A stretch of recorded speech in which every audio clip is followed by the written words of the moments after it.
ഇനി നമ്മൾ വളരെ ടേസ്റ്റി ആയിട്ടുള്ള ഒരു മട്ടൻ കറി ഉണ്ടാക്കാൻ പോവുകയാണ്. അപ്പോൾ അതിനായിട്ട് എന്തൊക്കെ ഇൻഗ്രീഡിയൻസ് വേണമെന്ന് നോക്കാം.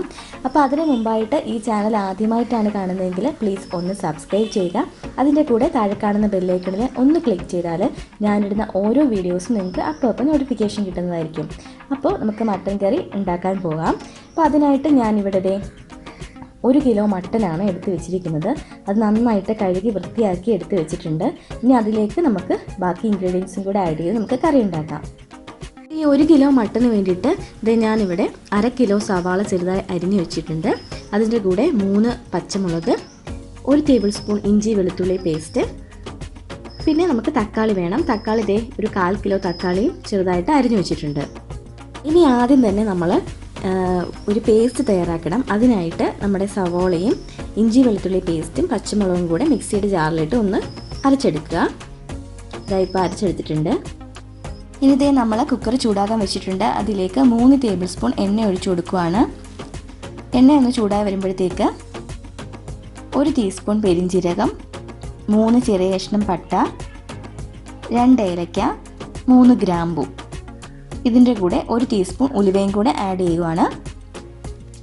അപ്പോൾ ഇതിൻ്റെയൊക്കെ ഒരു പച്ചമണമൊക്കെ മാറട്ടെ. ഇനി ഇതിലേക്ക് നമുക്ക് ആവശ്യത്തിന് കറിവേപ്പില ആഡ് ചെയ്ത് 3 വറ്റൻ മുളകും കൂടെ ആഡ് ചെയ്ത് കൊടുക്കാം. എല്ലാം ഒന്ന് മൂത്ത് വന്നിട്ടുണ്ട്. അതിലേക്ക് നമ്മൾ അരച്ച് വെച്ച ആ പേസ്റ്റ് ഇല്ലേ, നമ്മളുടെ സവോളയും ഇഞ്ചി വെളുത്തുള്ളിയും പച്ചമുളക് ഇട്ട് അരച്ച് വെച്ച ആ ഒരു പേസ്റ്റും കൂടെ ആഡ് ചെയ്ത് നല്ലൊന്ന് വഴറ്റിയെടുക്കുക.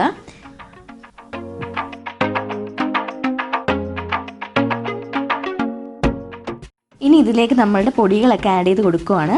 അപ്പോൾ ഇതിലേക്ക് ഞാൻ 2 ടീസ്പൂൺ മുളക് പൊടി, 2 ടീസ്പൂൺ മല്ലിപ്പൊടി, ഒരു 1/2 ടീസ്പൂൺ മഞ്ഞൾപ്പൊടി, പിന്നെ ഗരം മസാല 1 ടീസ്പൂൺ, കുരുമുളക് അത് നമ്മളുടെ എരിക്കനുസരിച്ച് നമുക്ക് കുരുമുളക് ആഡ് ചെയ്യാം. ഇവിടെ ഞാൻ 1/2 ടീസ്പൂൺ കുരുമുളക് ഇത്രയും ആഡ് ചെയ്തിട്ട് വീണ്ടും നന്നായിട്ടൊന്ന് വഴറ്റി കൊടുക്കുകയാണ്.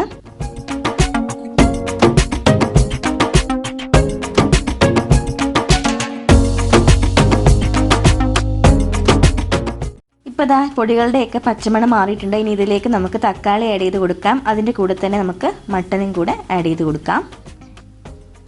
ഇനി നന്നായിട്ടൊന്ന് ഇളക്കി കൊടുക്കുക.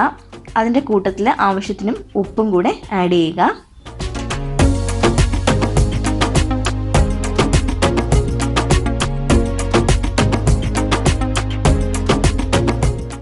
ലാസ്റ്റ് പാകത്തിന് വെള്ളവും കൂടെ ഒഴിച്ചു കൊടുക്കുകയാണ്. ഇപ്പോൾ വെള്ളം നമ്മളുടെ ഈ മട്ടൻ ഒന്ന് ജസ്റ്റ് ഒന്ന് മുങ്ങി നിൽക്കത്തക്ക രീതിയിൽ വെള്ളം ഒഴിച്ചു കൊടുക്കുക. അപ്പോൾ നമ്മളുടെ വെള്ളമൊക്കെ തിളച്ച് തുടങ്ങിയിട്ടുണ്ട്. നമുക്ക് കുക്കർ അടച്ച് വെച്ച് വേവിക്കാം. അപ്പോൾ കുക്കറിൻ്റെ അകത്ത് 15 മിനിറ്റ് അല്ലെങ്കിൽ ഒരു 6 വിസിൽ വരുന്നത് വരെ നോക്കുക. അതിനുശേഷം നമുക്ക് ഓപ്പൺ ചെയ്ത് നോക്കാം. അപ്പോൾ നമ്മളുടെ സൂപ്പർ മട്ടൻ കറി ഇവിടെ റെഡി ആയിട്ടുണ്ട്. നല്ല ടേസ്റ്റി ആയിട്ടുള്ള വളരെ എളുപ്പത്തിൽ തന്നെ ഉണ്ടാക്കാൻ പറ്റുന്ന ഒരു മട്ടൻ കറിയാണിത്. അപ്പോൾ ഇനി ഇതിലേക്ക് ഞാൻ കുറച്ച് മല്ലിയിലയും കൂടെ ആഡ് ചെയ്യുവാണ്. എന്നിട്ട് നമുക്ക് സെർവ് ചെയ്യാം. അപ്പോൾ എല്ലാവരും ട്രൈ ചെയ്ത് നോക്കുക. മട്ടൻ കറി വെക്കുമ്പോഴത്തേക്ക് ഈ രീതിയിലൊന്ന് വെച്ച് നോക്കുക. ഇതേ സെയിം എമൗണ്ടിൽ തന്നെ എടുത്ത് വെച്ച് നോക്കുക. വളരെയധികം ഫാസ്റ്റായിട്ട് നല്ല ടേസ്റ്റി ആയിട്ടുള്ള മട്ടൻ കറി നമുക്ക് കിട്ടും. അപ്പോൾ നിങ്ങൾ ഉണ്ടാക്കി നോക്കിയിട്ട് അഭിപ്രായം അറിയിക്കുക.